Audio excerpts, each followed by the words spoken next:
Hello, আসসালামু আলাইকুম everyone. Comic বাসীর আরেকটি নতুন পর্বে আপনাদের সকলকে স্বাগতম। আশা করি আপনারা সকলেই ভালো আছেন।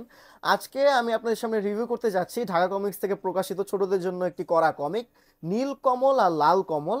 তো এই নাম দুটো শুনলে আপনারা একটু নস্টালজিক ফিল করবেন, কারণ এটা এটা মূলত ঠাকুরমার ঝুলির একটা স্টোরি। এখানে লেখা আছে যে দক্ষিণারঞ্জন মিত্র মজুমদারের ঠাকুমার ঝুলির অবলম্বনে করা কমিক্স এটা। তো আপনারা আপনি আমি আমি আমি আপনারা সবাই ছোটবেলায় আম, ঠাকুরমা ঝুলি দেখেছেন।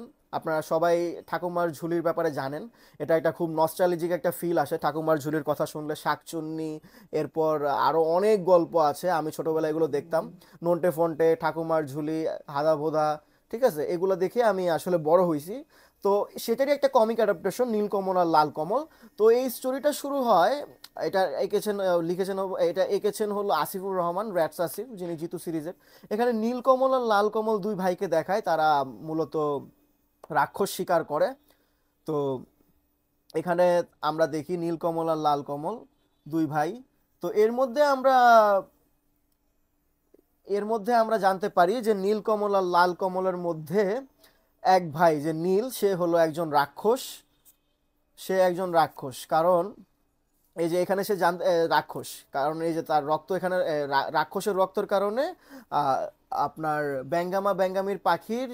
অন্ধ ব্যঙ্গামা ব্যঙ্গামী পাখির চোখ আপনার খুলে যাবে রাক্ষসের রক্ত পেলে।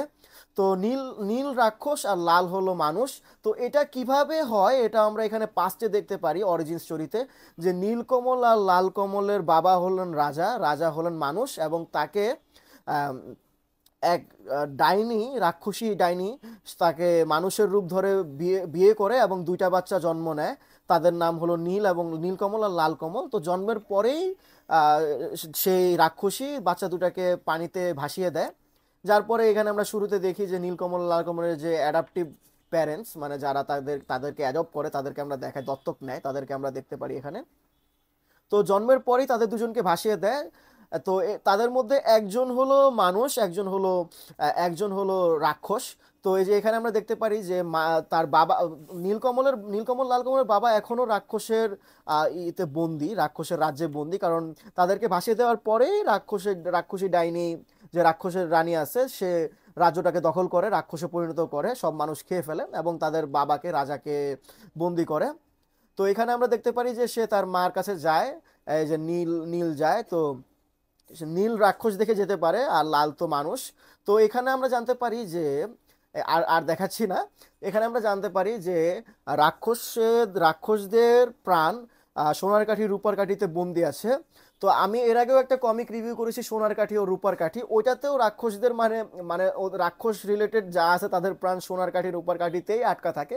তো সেটা খুঁজে ধ্বংস করতে পারলেই রাক্ষসরা মারা যাবে এবং রাক্ষসী রানীও মারা যাবে। তো শেষমেশ কি তারা এটা কি নীলকমল আর লাল কমল দুজন মিলে কি শেষমেশ সেই সোনার কাঠি রূপার কাঠি কি খুঁজে পায়, সেটা জানতে হলে আপনাদের এটা পড়তে হবে। খুবই চমৎকার একটা কমিক, বাচ্চাদের জন্য পারফেক্ট।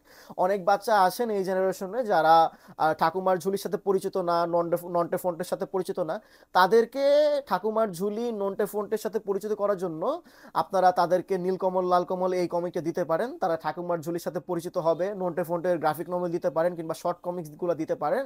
তো তাদের জন্য এটা খুব ভালো হবে, কারণ আমার মতে অন্যান্য দেশের হিন্দি কিংবা মানে হিন্দি হিন্দি হিন্দি কালচারের কার্টুন দেখাও এক ধরনের, আমরাও হিন্দি কালচারের কার্টুন দেখেছি, কিন্তু আস্তে আস্তে দেখা যাচ্ছে যে আমাদের দেশীয় কিংবা বাংলা রিলেটেড যে কমিক মানে কার্টুনগুলো আছে সেগুলো দেখা হচ্ছে না।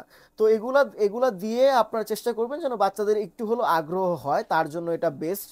আর এটার এরকম আরেকটা ঢাকা কমিক্স থেকে রিলিজ করেছে শীত ও বসন্ত, সেটা আমি রিভিউ করব একদিন। আপাতত এই রিভিউ এখানেই শেষ হচ্ছে। দেখা হবে অন্য একটা রিভিউ ভিডিওতে। যদি ইউটিউবে দেখেন, ইউটিউবেই দেখবেন, কারণ ফেসবুক পেজটা নাই। তো চ্যানেলটিকে প্লিজ সাবস্ক্রাইব করবেন। আর দেখা হচ্ছে অন্য একটা রিভিউ ভিডিওতে। তো আনটিল দেন, গুড বাই।